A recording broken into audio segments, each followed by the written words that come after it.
Bonjour à tous, nous allons parler d'un célèbre personnage de l'Antiquité aujourd'hui qui est Saint Augustin. Et je commencerai tout d'abord par les mots d'un célèbre historien français. Le christianisme africain fut riche en martyrs et en écrivains.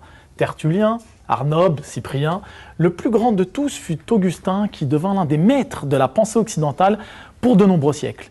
Issu d'une famille de Fagaste, Soucarras, évêque d'Hippone, père de l'Église, saint Augustin atteint une stature universelle qui transcende et sa province, et l'Empire et son temps. Il n'est pas indifférent que le plus grand penseur de l'Occident latin, l'auteur de la Cité de Dieu et des Confessions, fut un berbère chrétien. Ce sont par ces mots que le grand historien Fernand Braudel nous présente saint Augustin dans son ouvrage « La grammaire des civilisations » publié en 1985. Saint Augustin est né en novembre 354 de notre ère, à Fagaste, aujourd'hui Soucarras, dans l'actuelle Algérie. Il est l'un des pères de l'Église.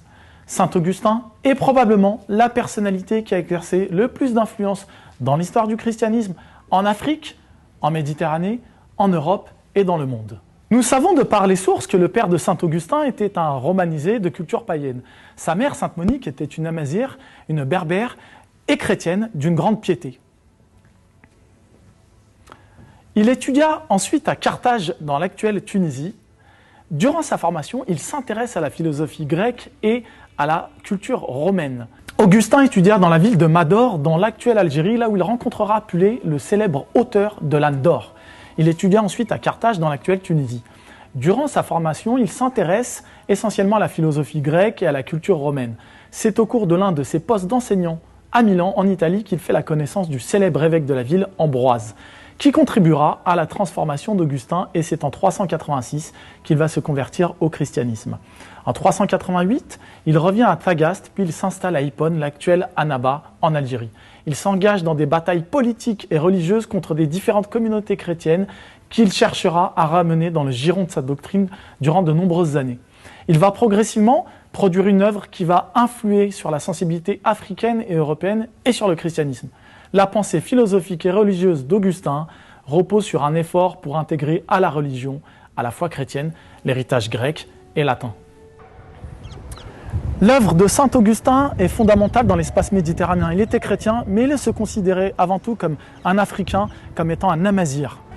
D'ailleurs, un épisode nous le rappelle, avec l'anecdote suivante où saint Augustin a une conversation avec sainte Maxime de Mador qui se moque de lui car il utilise la langue punique. Saint Augustin le reprit avec les mots suivants. « Tu ne peux pas t'être oublié toi-même, un Africain écrivant pour les Africains, au point de penser que les non-puniques devraient être critiqués. Si tu rejettes cette langue, tu contestes donc que de nombreux sages enseignements ont été transmis dans des livres puniques, comme le rapportent des hommes savants.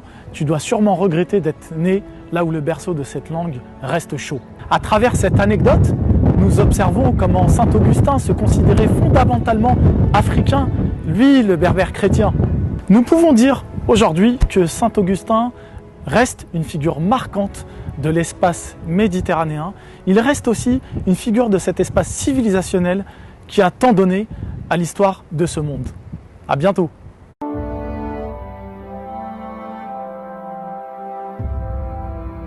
Avec la présence romaine en Afrique du Nord, le christianisme atteint les populations berbères pour jouer un rôle majeur dans leur histoire. Cependant, les Romains ne tolèrent pas la foi chrétienne. Ils considèrent cela comme une menace à la stabilité de l'Empire.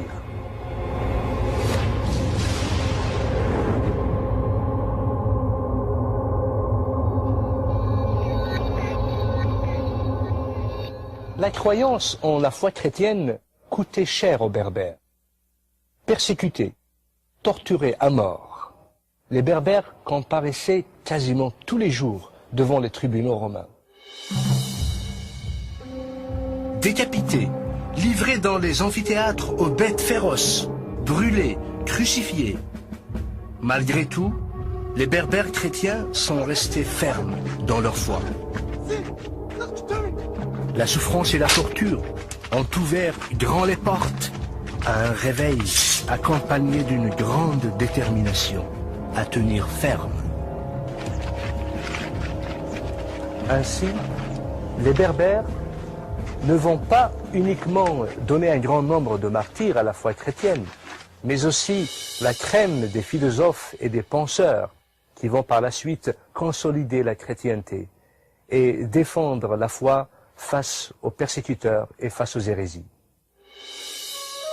Tertullien, Saint Cyprien et Saint Augustin laisseront leur marque sur l'histoire du christianisme.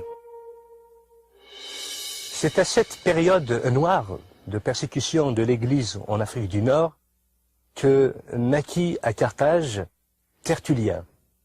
Tertullien, un des pères de l'Église d'Afrique du Nord, était doté d'une formation de jurisconsulte. Il s'intéressera aussi à d'autres disciplines, la poésie, la philosophie, l'histoire. Il va étudier les Grecs et les Latins. Il est d'une érudition remarquable. Il va par la suite défendre l'Église et la foi face aux persécuteurs et face aux hérésies. Tertullien est parmi les hommes prépondérants de l'Église en Afrique du Nord. Il est un témoin fidèle et courageux de la foi chrétienne. Il est l'avocat des martyrs par excellence. Le fait que les martyrs semblaient accepter sans discussion leur condamnation le révoltait. Il rompra avec cette soumission passive et contribuera ultimement à la défaite du paganisme.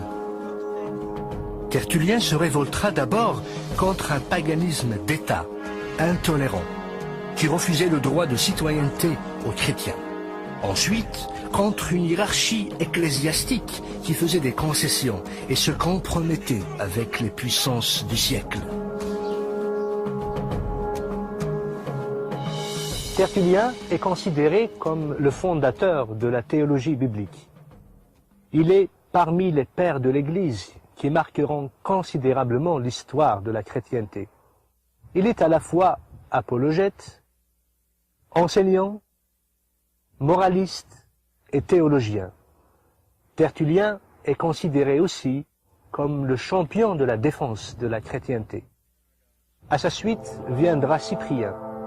Lui, il va s'atteler au sujet de l'unité de l'Église. Cyprien est issu d'une famille de la haute bourgeoisie carthaginoise. Enfant de païen, il défendait l'idolâtrie. Il jouissait aussi d'une fortune personnelle considérable. Après avoir complété son éducation, il devint un rhéteur et un maître éloquent, incontesté. Sa renommée grandit dans la cité carthaginoise. Il est aussi un avocat de métier. Cyprien de Carthage mena une vie de très haut niveau. Il aimait les luxes et les plaisirs de la vie. Il entretenait des relations d'amitié avec la plupart des notables de Carthage, avec lesquels il gardera fidélité pour longtemps. Ce rhéteur remarquable, très riche et mondain dans sa vie, ne finira pas d'étonner la haute société carthaginoise lorsqu'il se convertit au christianisme.